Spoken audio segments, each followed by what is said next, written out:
मेरी कहानी का नाम है IAS प्राची। प्राची के साथ साथ और भी बहुत इंटरेस्टिंग से किरदार इस कहानी में जुड़े हुए हैं। चलिए इस कहानी की शुरुआत करते हैं। प्राची, सुबह के 7 बज गए हैं, उठ जा, कॉलेज के लिए बहुत लेट हो रहा है। प्राची की सहेली मधु ने प्राची के सिर से कंबल हटाते हुए कहा, क्या यार, इतनी सर्दी में सुबह सुबह उठाने में तुझे शर्म नहीं आती? 7 ही तो बज रहे हैं, कौन सा दिन ढल गया है? उठ जाऊंगी थोड़े टाइम में, अभी सोने दे प्लीज। प्राची ने कंबल वापस अपने मुंह पर ओढ़ते हुए कहा, ठीक है, सोती रह, फिर बाद में मुझसे मत कहना कि मुझे छोड़कर कॉलेज चली गई। मधु ने प्राची की तरफ गुस्से में देखते हुए कहा। इतना सुनकर प्राची झट से उठकर बैठ गई। सामने खिड़की से आ रही सूरज की हल्की सी झलक उसके गोरे मुखड़े पर पड़ी तो उसने झट से चिल्लाकर कहा, क्या यार मधु, कि सुबह पर्दा मत खोला कर, ये सूरज की रोशनी मेरी आंखों में हलचल मचा देती है। ले, अभी बंद कर देती हूँ, पर तू उठकर जल्दी रेडी हो जा।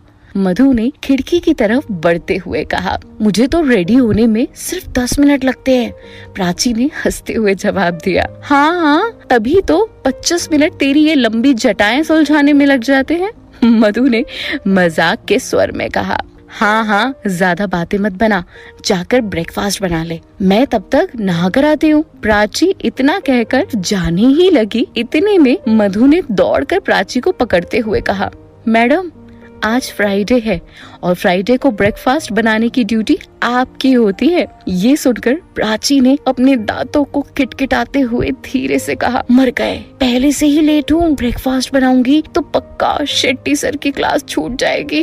क्या कहा तूने? धीरे से? कुछ नहीं, मैं बस ये कह रही थी कि प्लीज बहना, आज तू बना ले ब्रेकफास्ट, तेरे अगले टर्न पर पक्का मैं बना दूंगी, अभी मान जाना प्लीज। प्राची ने मधु के सामने हाथ जोड़ते हुए कहा, ठीक है, लास्ट टाइम, पर अगली बार से टाइम पर उठकर अपना काम करना, मैं आगे से हेल्प नहीं करूंगी।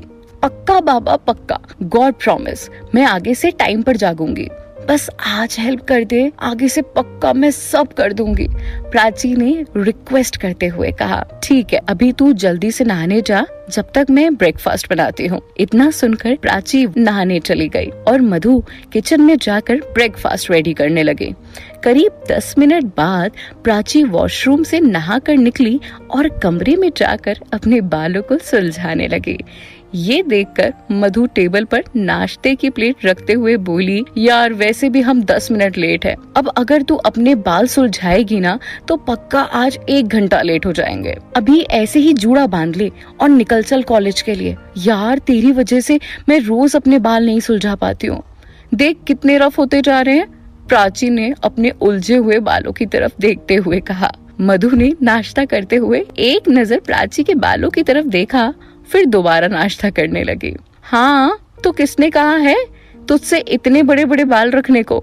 मैं तो तुझसे कब से कह रही हूँ कि बालों को कटवा ले, तू है कि सुनती नहीं? मधु ने नाश्ता करते हुए कहा।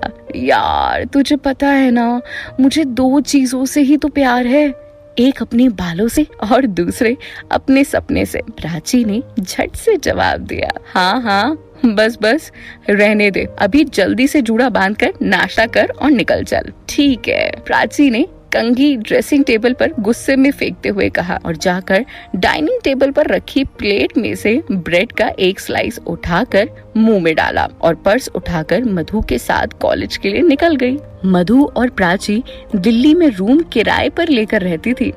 उनका परिवार दिल्ली के पास ही फरीदाबाद में रहता था। प्राची और मधु दोनों बचपन से ही साथ थे। कहने को तो वो दोनों एक ही घर में पली थी, पर दोनों एक दूसरे से बहुत भिन्न थी। जहाँ Madhu late night party, club, beer का शौक रखती थी, वहीं प्राची सिंपल, सोबर, केवल अपनी पढ़ाई और ड्रीम पर ध्यान देती थी। उसका एकमात्र सपना था IAS बनने का। यार आज तो पक्का शेट्टी सर से डांट खाएंगे, प्राची ने डरते हुए कहा। वो खड़ूस और करेगा भी क्या, डांटने के अलावा उसका काम भी क्या है? मधु ने अपने चेहरे पर एक गंदा सा रिएक्शन बनाते हुए कहा। ऐसे मत बोलो यार, टीचर है वो अपने, प्राची ने मधु की ओर देखते हुए कहा, काहे का टीचर यार, पूरा टाइम क्लास में बोर करता है, पता नहीं अंग्रेजी में क्या गिटपिट करता रहता है, साला जो भी बोलता है शेक्सपियर को भी समझ में ना आए, फिर हम तो यार स्टूडेंट्स हैं। इतना कहकर दोनों हंसते हुए ऑटो से उतरे और कॉलेज में जाकर क्लास अटेंड करने हॉल में गए। क्लास में शेट्टी सर अपना लेक्चर दे रहे थे। ये देखकर उन दोनों ने अपना हाथ आगे बढ़ाते हुए कहा, मे आई कम इन सर? उन दोनों को क्लासरूम के बाहर देखकर शेट्टी सर ने अपने हाथ पर बंधी घड़ी की ओर देखा और फिर सिर हिलाते हुए, आज फिर लेट, और वो भी पूरे के पूरे 10 मिनट। क्या है ये, तुम दोनों डेली लेट होते हो। अगर ऐसे ही रहा तो आगे से मैं तुम दोनों को अपनी क्लास अटेंड नहीं करने दूंगा। सर लास्ट मौका दे दीजिए, हम लोग कल से पक्का टाइम पर आएंगे, प्राची ने शेट्टी सर के सामने रिक्वेस्ट करते हुए कहा। ठीक है, but it's your last warning, okay? अगर आगे से लेट हुए तो आगे से हम पक्का लेट नहीं होंगे सर, पक्का नहीं होंगे, प्राची ने बीच में ही टोक कर कहा। और फिर दोनों ने क्लास में बैठकर शेट्टी सर का लेक्चर अटेंड किया। जैसे ही शेट्टी सर का लेक्चर खत्म हुआ तो वो दोनों उठकर कॉलेज की कैंटीन में जाकर बैठ गई। कैंटीन में बैठते हुए मधु ने कहा कि क्या यार, आज फिर शेट्टी सर ने कितने लेक्चर दिए क्लास में। प्राची मुस्कुराकर बोली, अरे तू टेंशन ना ले, उनका तो काम ही है डेली डांटने का। पर तूने एक चीज नोटिस की, आज वो राघव तुझे घूर घूर कर देख रहा था। कौन राघव? वो आयशा का भाई ना? हाँ यार वही, प्राची ने कहा। उसका तो काम ही है डेली मुझे घूरने का। खैर तू बैठ, मैं जब तक कुछ ऑर्डर करके आती हूँ। इतना कहकर मधु एक प्लेट में ब्रेड पकौड़ा और समोसा लेकर आती है और दोनों कैंटीन में बैठकर लंच करते हैं। तभी प्राची देखती है कि सामने से राघव अपने हाथ में एक मोटी सी किताब लेकर उसकी ओर आ रहा है। ये देखकर प्राची मधु को जोर से, यार वो देख, राघव हमारी तरफ आ रहा है।